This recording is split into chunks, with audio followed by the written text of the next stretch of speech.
what we've been doing for quite a while now with a few colleagues, I have the names there, the reason, but is trying to figure out where this crisis sort of comes from in a way, right? I mean, because I'm a political economist, but I have a lot of respect for historians. They usually tell us things that we don't know, and that's sort of what I want to do here in a few minutes. Is sort of go back for a moment and try to figure out where this crisis comes from and why, and whether our understanding of where it comes from has implications in some form or other for how we're going to deal with it. Let me start. I mean, it always depends where you put your who you choose as your enemies. In this particular case, my enemy is the people who say that it's all because countries don't know how to run a deficit, run a budget. So what you have in the top graph on the vertical axis is the interest rate on long-term government bonds. That's an indicator of how good the markets assume that you are doing. And on the horizontal axis, you have the average fiscal deficit between EMU entry and 2007 at the start of the crisis. So basically, when EMU started until the crisis hit, what's the average deficit? And on the other side, what sort of the way that financial markets essentially assess what is going on. If you take out Greece, that's what the interesting thing about the equations underneath is. If you take out Greece, there's basically nothing left. But because Greece is the only country that actually ran a relatively imprudent, as they would say, fiscal policy during those years. All the others have, on average, a budget balance that is positive or at least less than 3% in deficit, so well within the criteria that the Stability and Growth Pact says. So all the people who talk, this is the reason why I put this here, all the people who talk about this as a serious problem forget that there's only one serious problem, and even that country now admits that it's basically ungovernable. So this is sort of a failed state in many ways, right?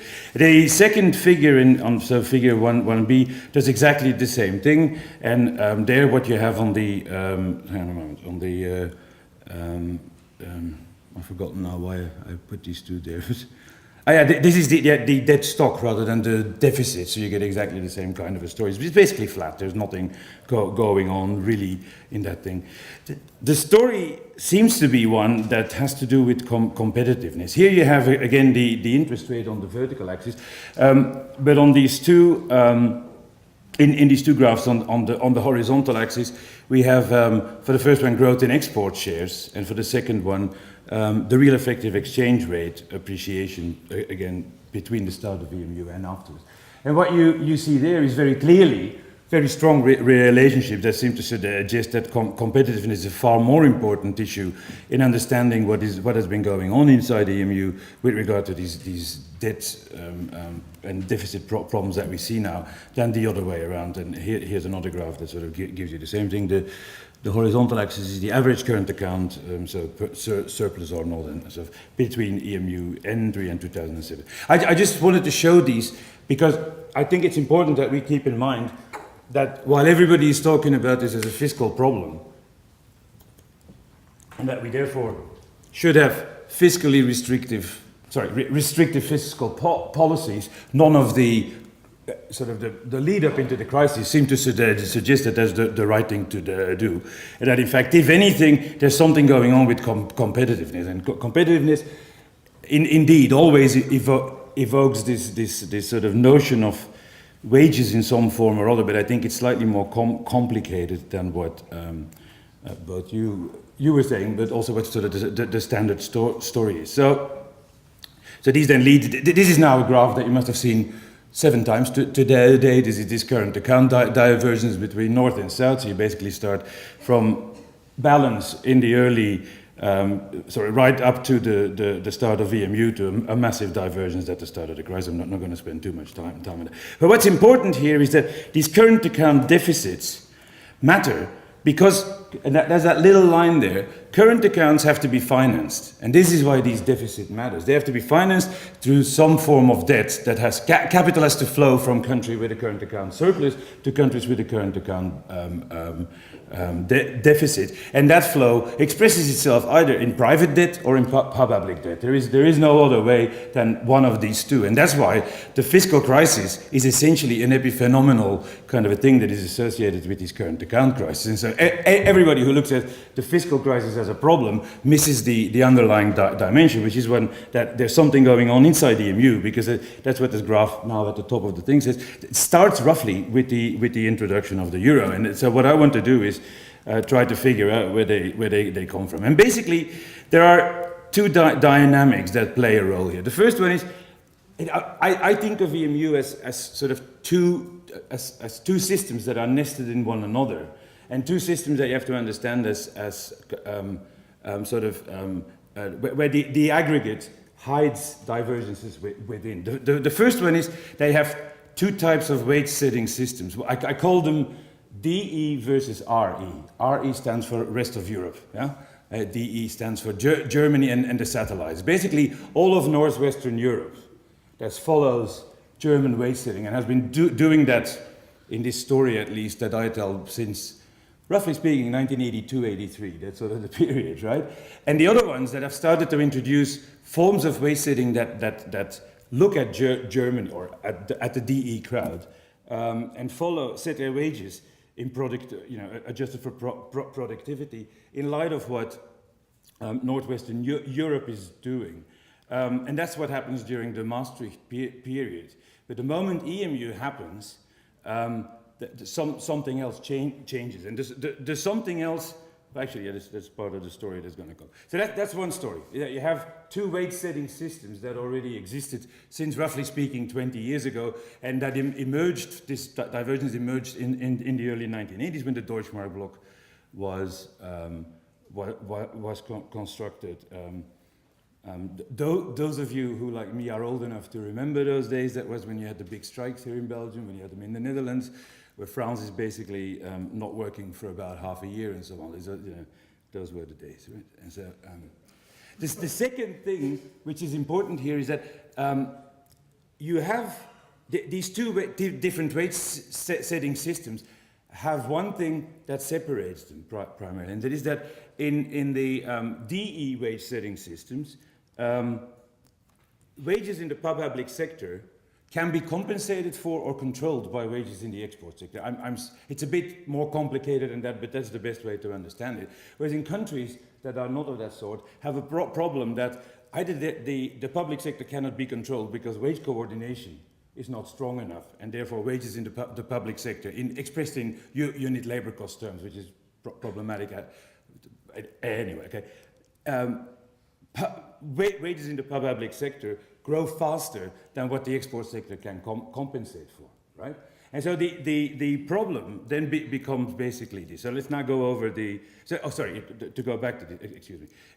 If the export sector cannot compensate for wages in the public sector, the aggregate inflation rate in an economy is going to rise faster than in countries where the export sector can either control or compensate wages in the public sector. That's the basic dynamic that's underlying that. So I talk about two nested games, because it's one game is inside the countries between the unions representing the exposed sector of the economy versus the unions representing the sheltered sectors in the economy. And the other one is within Europe as a whole, the countries that have systems where unions that represent the exposed sector, so think of the export manufacturing unions primarily, either institutionally, legally, or in some other way, control wages in the public sector, or through higher productivity growth rates can compensate for the inflationary wage setting in the public sector versus those that don't. That's the basic setup that explains, in my opinion, why we got into this mess. Why does this help explain? Because that setup goes back essentially to the 1980s and the 1990s. The construction of the Deutschmark bloc is a political fight over control over public sector wages by government and the export sector. And the Maastricht process, the social pacts that are implemented at that time, if you look carefully, have exactly the same component, right? It's a matter of control over wage setting in the public sector. So what I do here is basically the first is Austria, Belgium, France, and the Netherlands in the top half of the far left column: Finland, Ireland, Italy, Portugal, and Spain. Then you have two columns. One is the average correlation between German wage restraint, which we define here as nominal wages minus labor productivity, so growth of nominal wages minus labor productivity growth, 3-year moving averages to filter out bargaining cycles for the period of the 1990s in the Maastricht era, and the period after the introduction of the euro, after 1999 until 2005 or 6, I've forgotten, I think 6, yes, for the under EMU. And what's important is that in quite a few of the countries, so in the Deutschmark bloc countries at the top there, basically the correlations between German wage setting in unit labor cost terms, that's what this more or less captures, is practically perfect, but collapses entirely afterwards, right? I mean, it's of the order of 0.8, 0.9, and so on. In fact, Austria, because the shilling has been pegged to the Deutschmark for, well, I'm not going to say since exactly after the Second World War, but you know what I mean, for a very long time, right? And so wages, therefore, have always followed wages in Germany in these terms, because the central bank had left no room for anything else. Our interpretation of the collapse of these coefficients in the second period is that what happens is this.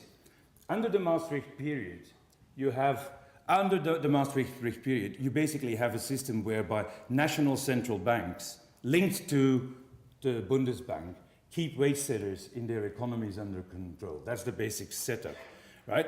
And every individual national central bank can target an individual wage setting system. And thereby, the system becomes not pleasant, but it's robust, because everybody on both sides understands what is going on. The introduction of the euro does one very perverse thing in that setup. It takes all the national central banks out of the story, and it basically introduces one single central bank that no longer can target individual wage setters in the way that the Bundesbank could. That's the underlying story.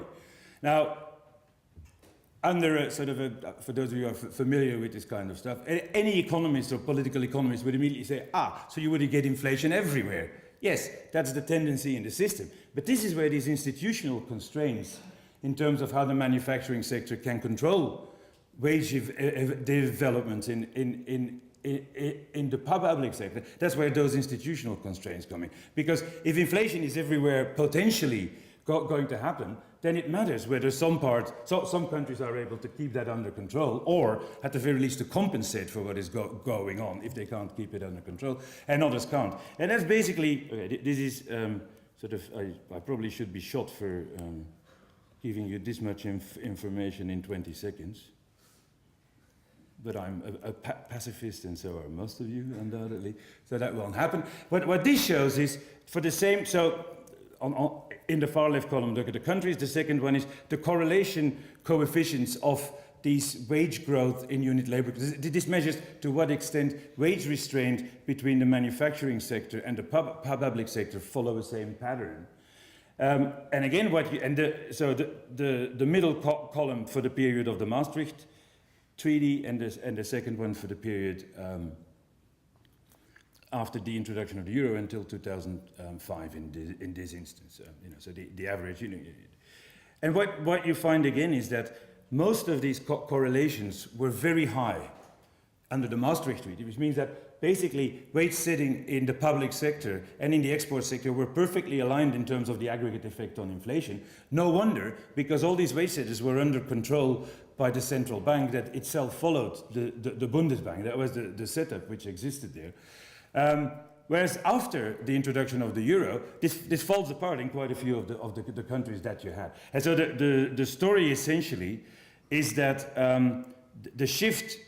So what you see in these two columns is essentially the shift of the introduction of the euro, which takes all these institutional levers out of control of wages in the public sector. In quite a few of the countries, the export sector, think of Portugal, the export sector is too small to compensate. Even if it could institutionally control it, it would be very difficult because it's too small to compensate. And therefore, these aggregate inflation rates, which are the average of the two, the weighted average of the two sectors, begin to spin out of control in some of the countries and not in others.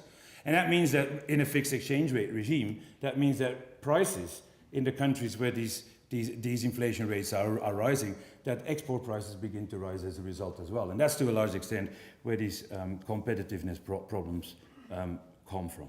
Thank you.